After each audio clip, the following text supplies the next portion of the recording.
অশোকনগরের কামারপুর থেকে পাসপোর্ট চক্রে গ্রেফতার কলকাতা পুলিশের প্রাক্তন সাব ইন্সপেক্টর। এবার অশোকনগর কামারপুর থেকে পাসপোর্ট চক্রে গ্রেপ্তার কলকাতা পুলিশের প্রাক্তন সাব ইন্সপেক্টর। হ্যাঁ, ঠিকই শুনছেন, অশোকনগরের কামারপুর এলাকায় বাড়ি প্রাক্তন পুলিশ কর্মী আব্দুল হাই। লালবাজারের পাসপোর্ট বিভাগে রীতিমতো তিনি কর্তব্যরত ছিলেন।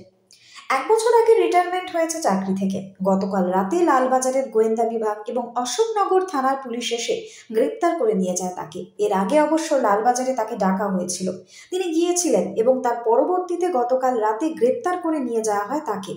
এই নিয়ে পরিবারের পুলিশ কর্মীর স্ত্রী জানান, তিনি সৎভাবেই চাকরি করে এসেছেন, হয়তো তাকে ফাঁসানো হয়েছে। প্রতিবেশীরাও জানাচ্ছেন, পুলিশ কর্মী সৎ ব্যক্তি ছিলেন, হয়তো তাকে ফাঁসানো হচ্ছে। ওনারা বললেন যে আমরা কলকাতা পুলিশ আর অশোকনগর থানার পুলিশ। কেন নিয়ে গেছে কিছু বলেছে না, কালকে আমি কিছু জিজ্ঞাসাও করিনি, জানতে পারিনি, তবে একটু শুনেছিলাম যে পাসপোর্ট ম্যাটার। উনি কি করতেন?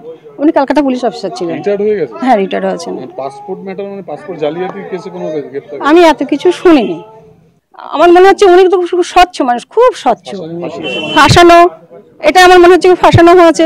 যদিও কোনো কাগজের ভুল ত্রুটি হয়ে থাকে, কিন্তু এত বড় কাজ উনি কোনোদিনও করেননি যে ওনাকে এরকম এইভাবে গ্রেপ্তার হবেন, এমন কাজ উনি করেননি। না চিটিং করে, না ঘুষ খায়, না কিছু করে।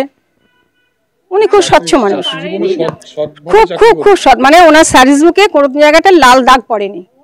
কি কারণে অ্যারেস্ট করা হয়েছে এটা আমরা সঠিক এখন জানিও না। দীর্ঘদিন উনি লালবাজারে দীর্ঘদিন ধরে কর্মরত ছিলেন। উনি সদ্য রিটায়ার হয়েছে, 60+ ওনার এজ। উনি হজও করে এসছেন। উনি খুবই সৎ এবং খুবই অনেস্ট একজন ব্যক্তি, এলাকার সমস্ত মানুষ জানে। ব্যুরো রিপোর্ট, নিউজ বঙ্গ টাইম।